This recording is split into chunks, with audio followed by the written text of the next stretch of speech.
My name is Yoram Bauman. I'm an environmental economist and the founder and co-chair of Carbon Washington. Thank you so much for coming out to hear about the campaign and how you can support it, and certainly why you should vote yes on Initiative 732 in November. I actually make a living doing stand-up comedy about economics and politics as the world's first and only stand-up economist. Mostly I do colleges and corporate events. And the corporate events I speak to are not the Sierra Club. It's bankers in Texas and the Barry Goldwater Institute. And what I've learned from doing comedy for 8 or 10 years is that if you make people laugh for 35 or 40 minutes, you can talk to them about pretty much anything you want for 5 or 10 minutes, and they will give you the time of day.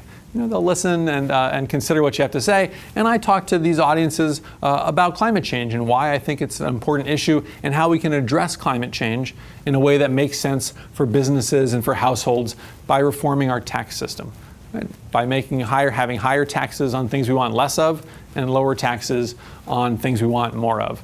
And that's really the idea behind Initiative 732. And I want to start by sharing with you kind of the same little presentation about climate science that I give to these corporate audiences. And it really begins with this fact that carbon concentrations in the atmosphere are going up. Nobody doubts that this is primarily caused by human activity, principally burning fossil fuels and deforestation. Then we have this theory that says that if carbon concentrations go up, then global temperatures are going to go up. This theory actually predates Al Gore. They laughed at that joke more in Texas. It actually goes all the way back to this fellow Arrhenius, who was a chemist in Sweden. And in 1896, he made the first estimate of how much global temperatures would increase if we doubled CO2 in the atmosphere, which we're on track to do kind of the middle of this century. And his estimate from 1896, about 5 degrees Celsius, 9 degrees Fahrenheit, is still pretty close to the range that climate scientists talk about today. The big difference between where he was then and where we are now is that he thought that climate change was going to be awesome because he lived in Sweden. And we tend to be a little more concerned with changing the basic functionings of planet Earth. Things like sea level rise, droughts, wildfires.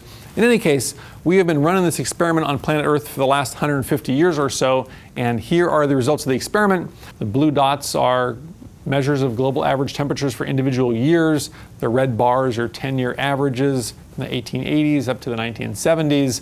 And then there's the 1980s, the 1990s, the 2000s, the first half of this decade. Temperatures, I would argue, going up pretty much in line with the projections of climate science.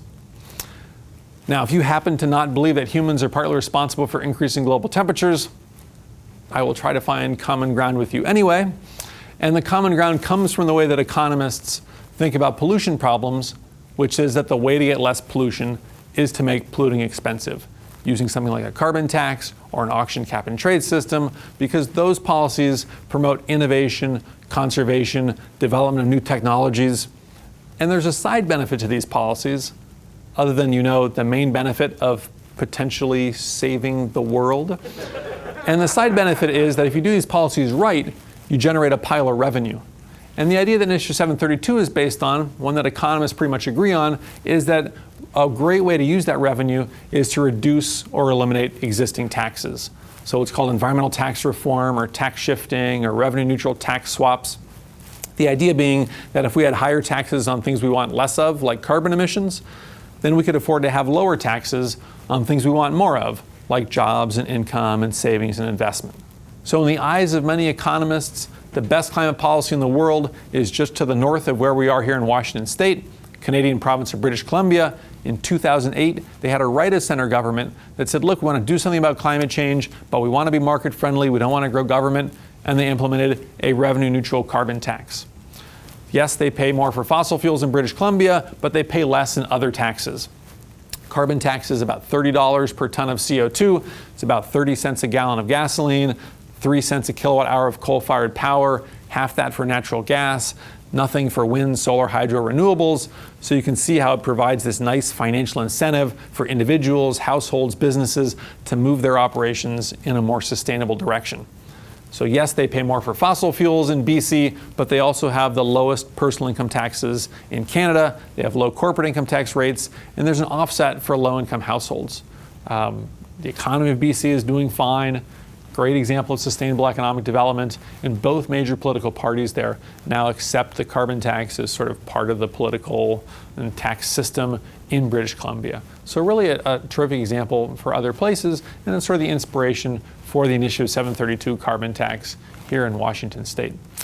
You can also address climate change with a carbon price through a cap and trade system. California probably has the best example of a cap and trade system. Carbon tax versus cap and trade argument that I don't want to get into too much, except I will give you my joke explanation for why I like the BC carbon tax approach better. And it's that the carbon tax is really simple and transparent. So much so that you can actually describe the BC carbon tax with a haiku. So here's my BC carbon tax haiku. It's fossil CO2, $30 for each ton, revenue neutral. And that's basically the whole policy. Right? California's cap and trade system, I would argue, is a little bit more like war and peace. Right now, that doesn't necessarily mean that it's bad, but it's complicated. And it's kind of why I prefer the BC carbon tax approach. And that really was the inspiration for Initiative 732 here in Washington state. Here's the basic outline of our policy. We have this carbon tax, phases in at $25 per ton of CO2, and then goes up slowly over time to maintain revenue neutrality. Most of the revenue goes to cut the state sales tax by a full point. It's going to provide benefits to households and businesses across the state. Now, 1 point of the sales tax may or may not sound like all that much money, but it's hundreds of dollars a year for an average household in Washington state. So to a first approximation, the way that our policy works is that most households will end up paying a few $100s a year more for fossil fuels and a few $100s a year less for everything else. If you want to see how it will work for your own individual household, you can use this carbon tax swap calculator that the University of Washington developed. It's at carbon.cs.washington.edu.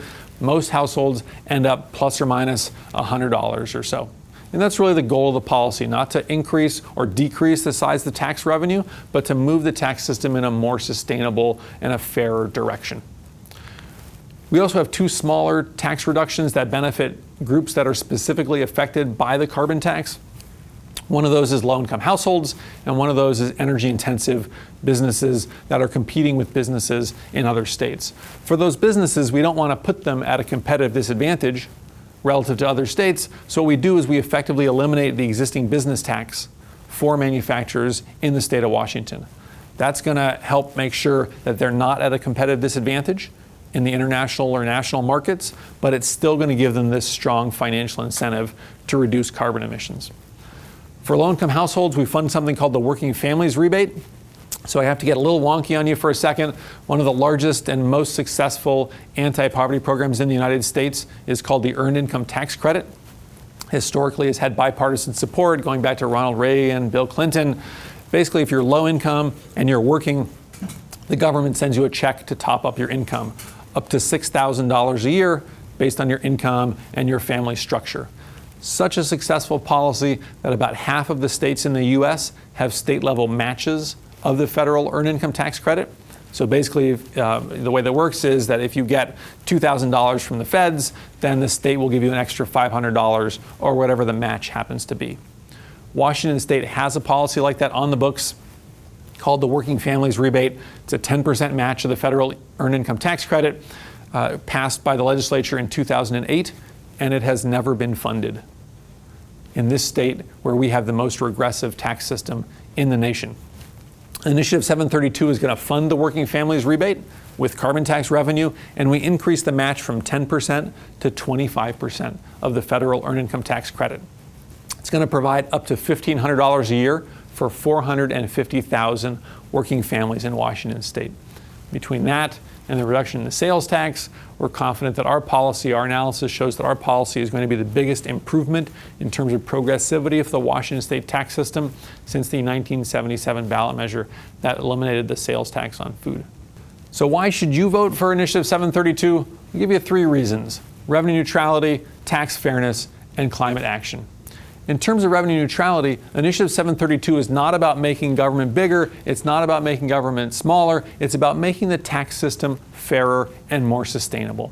That's what Initiative 732 is going to do, and we can see that by looking at projections for the State General Fund for the next 6 years. State General Fund revenue over that time period is going to be about $120 billion. Initiative 732's carbon tax is going to affect a little less than 10% of that. The tax cuts in Initiative 732 about the same order of magnitude, and the balance, the net impact on state government revenue, depending on which analysis you look at, is very small, plus or minus 1%, well within the margin of error of these types of projections of state government revenue. So again, this is not about making the tax system bigger or smaller. It's about making the tax system fairer and more sustainable. Second argument is about tax fairness. As I mentioned earlier, Washington State has the most regressive tax system in the nation. Low-income households pay a higher percentage of their income than higher-income households in state and local taxes, up to 17% for low-income households, as low as 2 or 4% for higher-income households. Our analysis is that the sales tax and the carbon tax roughly offset each other for different income groups, but that leaves the working families rebate as a way to provide benefits for low-income households. The working families rebate depends on your family structure, it depends on your income, but if you take a married couple with one child, for example, we're going to take this graph here and change it to something like this. As I mentioned earlier, this is going to be the biggest improvement to the progressivity of the Washington State tax system since the 1977 ballot measure that eliminated the sales tax on grocery store food. Finally, the third and perhaps most important reason to support Initiative 732 is climate action. We have a moral obligation to take action on climate change to benefit our generation and future generations. And Initiative 732's carbon tax is the most important thing that we can do to move our economy and our society in a more sustainable direction that's going to work for us and for our children and grandchildren. Initiative 732 is also going to set a fabulous precedent for national climate action. This is a graph from the Energy Information Administration, federal government agency, showing projections of carbon emissions from the power sector. Electricity generation is between 1/3 and 1/2 of U.S. carbon emissions. The dark line at the top is business as usual emissions, and the green line at the bottom is their estimate of what would happen to national power sector emissions if we could adopt a policy like Initiative 732 nationally. Terrific, amazing, game-changing reductions in carbon emissions from a carbon tax like the policy of Initiative 732. So those are 3 reasons to support Initiative 732. I hope you'll visit our website to get involved in the campaign, yeson732.org, and I encourage you to vote yes on Initiative 732 in November. Thank you very much.